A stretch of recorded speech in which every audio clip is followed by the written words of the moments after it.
Hello, viewers, and welcome to episode 3 of It Moves, a horror RPG made in RPG Maker that I got from rpgmaker.net. This is episode 3. If you have not watched episode 1 or episode 2, I'll have the links from them over here on the left. The last episode was more of the nightmares. Basic synopsis, again, you're a 8-year-old boy who just recently got a room to himself after sharing a room with your older brother for the first 8 years of your life, 7 years of your life, whatever. And once you were in the room by yourself, every night you started getting plagued by nightmares and something started appearing in your room. You've been relying on your mother to kind of keep it away after feigning illnesses or crying out, screaming to just get that support. And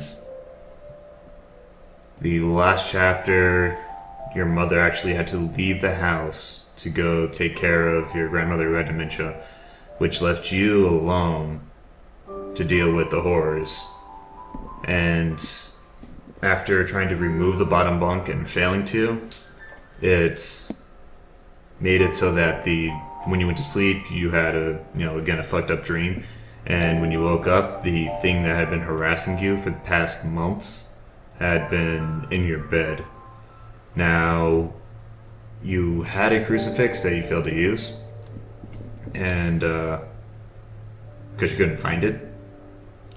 And it seems like rather than actually doing something, since it wasn't attacking you or anything, it said that you have like strange thoughts. So I'm just going to jump again right into it after that little synopsis of what's transpired so far. And I don't actually know if this is a new night from the previous one or if it's the same night and you just fell back to sleep. Underwater with a bunch of fish. So, do I got to go down then? Or left into this cave? Is that a cave? Yeah, it's a cave.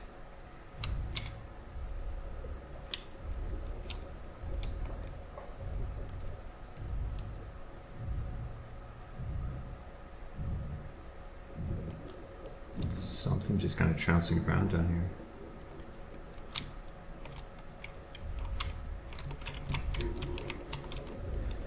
Doesn't seem to be as much to interact with here.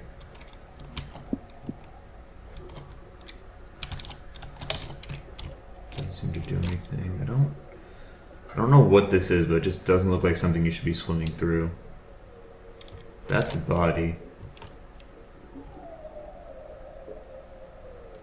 Oh, okay, I see. It's vertical, so I'm climbing down or swimming down into something. Drain water, remove diving gear.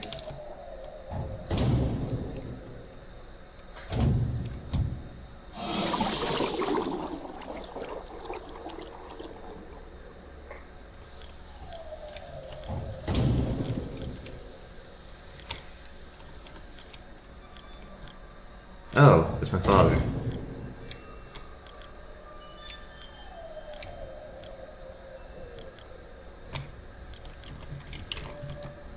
Read logbook. Yes. Captain Theodore Fielding, September 2nd, 2007. One of my biggest fears is deep water. Ironic when you consider the fact that I'm now working on a mining station thousands of feet underwater in the Mariana Trench.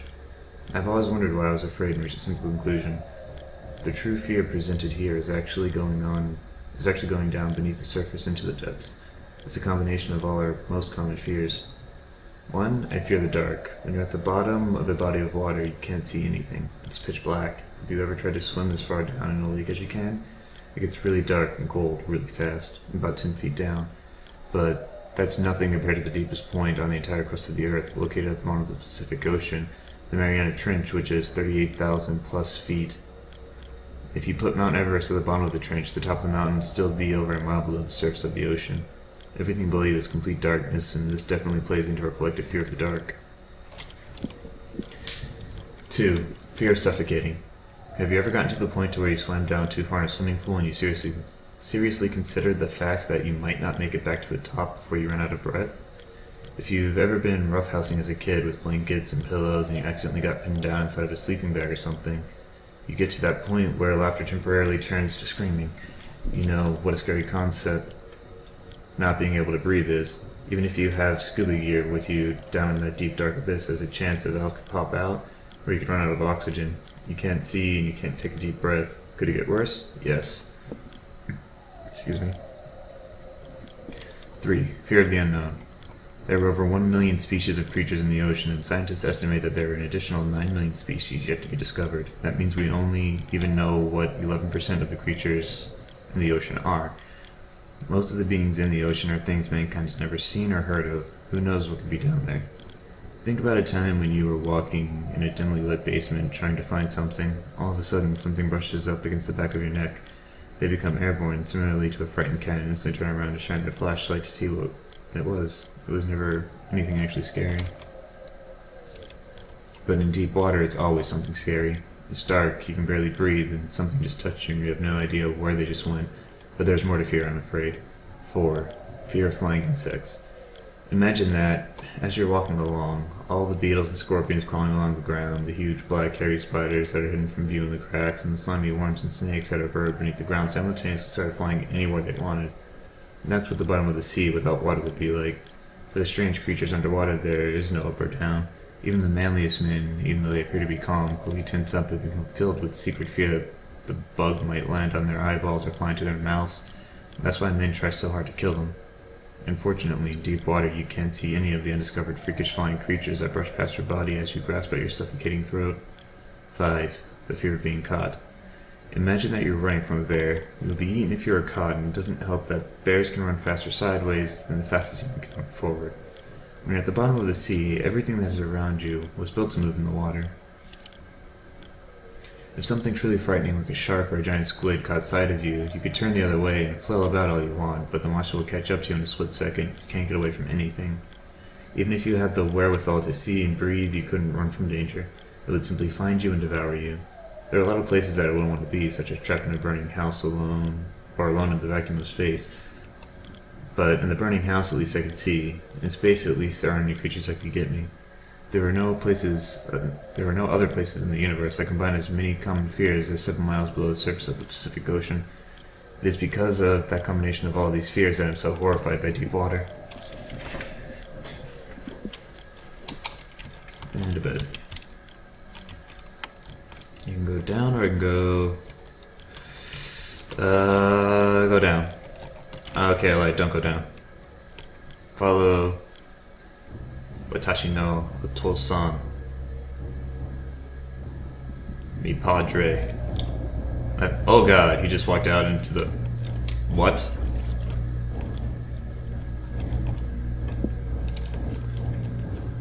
I don't want to fall into the hole, please? Please. Please. Nope, nope, nothing. Nope. Okay, I'm in the water. And now I get to deal with, like, all 7 of the fears I just read about, I'm assuming. Suffocating, can't move, darkness. Yep, thing chasing me down. Devoured.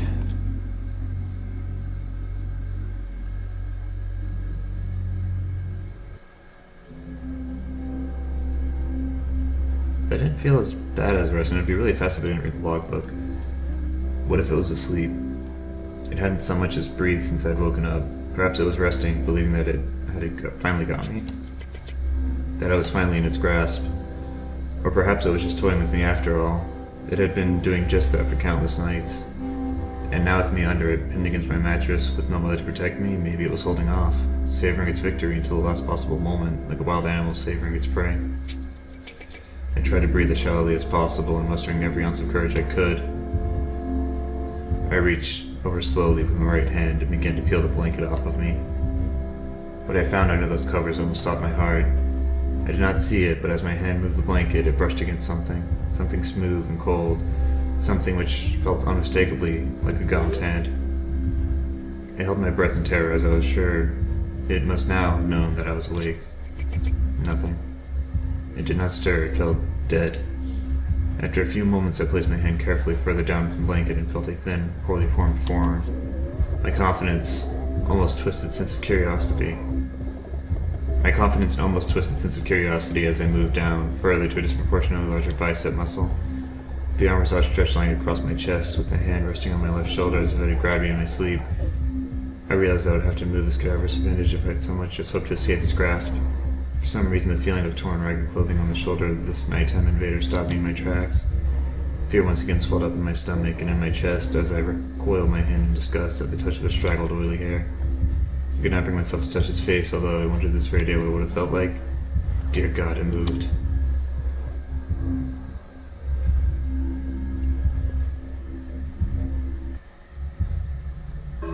Chapter 7. Hostia.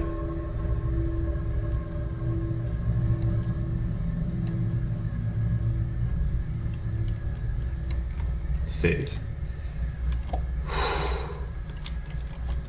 I know I'm fucking small. I love how they do just like for an RPG Maker game, the visuals are good, the fucking sound is fantastic. The writing is fantastic.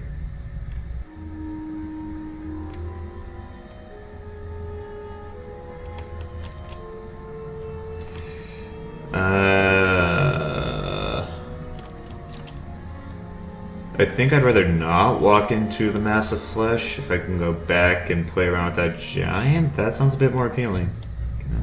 Can I go that way? Like, yeah, see, he's there and all. But, yeah. Okay, yeah, I gotta go into the mass of flesh.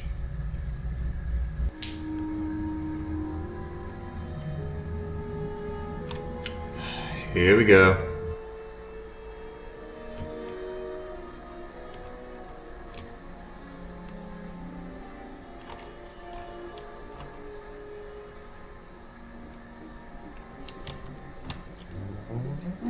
The last enemy that shall be destroyed is death.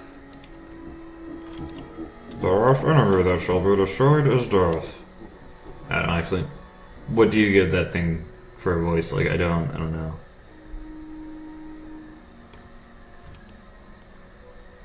Maybe something bassier. So mildly incoherent.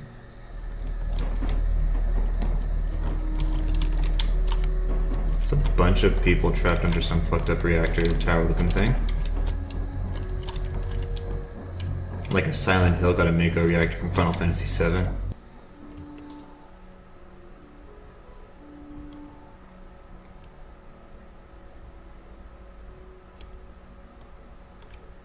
Hey, how's it going? And having once chosen never to seek to return to the crossroads of that decision, for even if one chooses wrongly, the choice cannot be unmade. Fuck me. I have decisions to make. Final enemy to defeat is death. There's some fish. I have to make a decision, and apparently cannot make it. Fuck it, I'll be a man and just... Let's not go forward, apparently. Let's go up. Let's go down. Let's go forward again, then.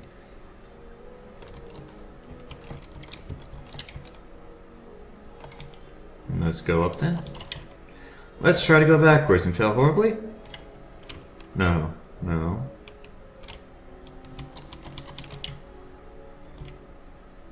Let's talk to them again. Very much chosen, never to seek to return to the crossroads of that decision, for even if one chooses wrongly, the choice cannot be unmade. Oh, hi.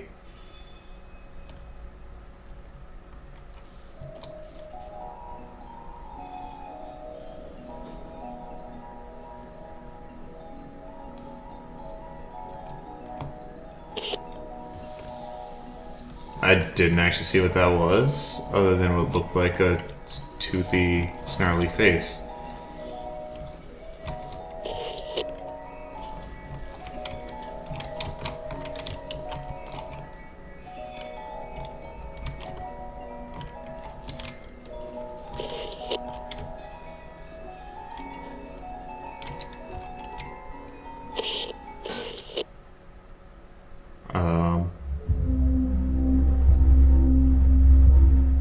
Okay.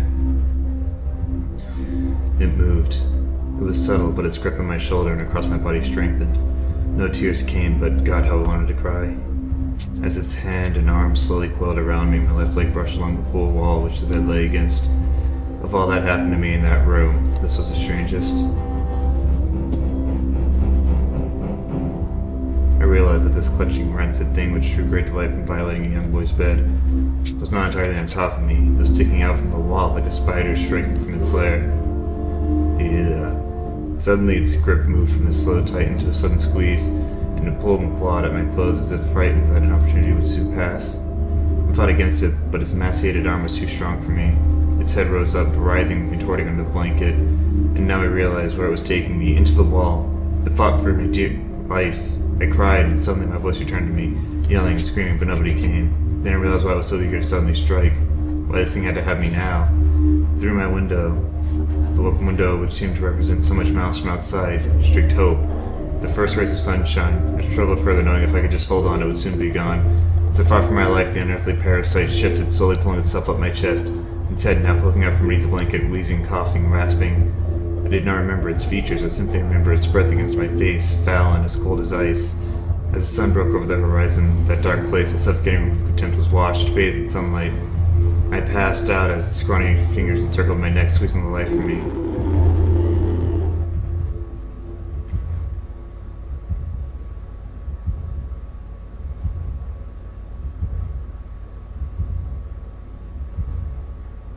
I awoke to my father offering to make me some breakfast.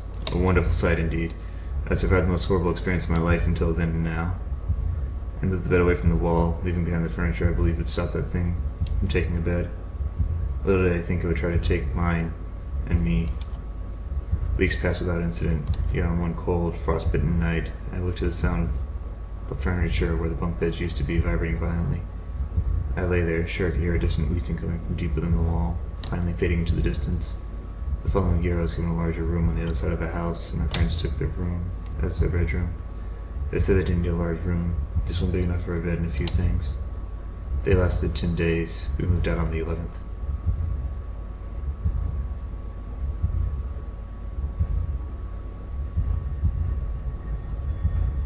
It Moves, a game by Snow Owl. Music by Material or Mudunk, Frozen Cotton. Lizin02 Lizardino. 8 Million Ways to Die, Krezov Horn.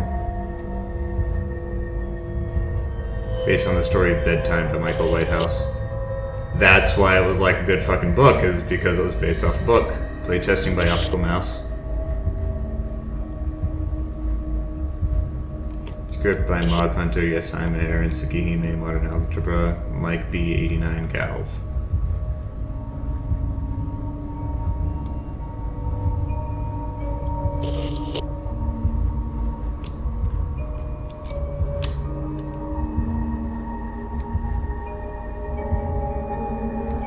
The end. Woohoo! Oh, that was fucking legit. That was fucking legit. I mean, I wasn't sure what to expect in terms of like a conclusion, but I feel like that worked. That was fucking good.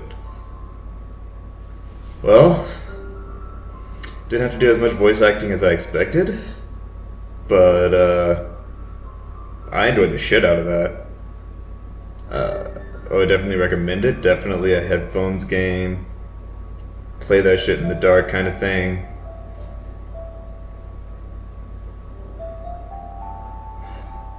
Strongly recommend this one though. I don't got a whole lot more to say. If I have a Facebook page, you can hop on that shit if you have a Facebook. Subscribe if you liked it. In addition to RPG Maker games, which is currently what I have a few of, I also plan on probably doing like some Steam games I never play for like first impressions and shit like that. But that's all for now. Thank you for watching. See you next time.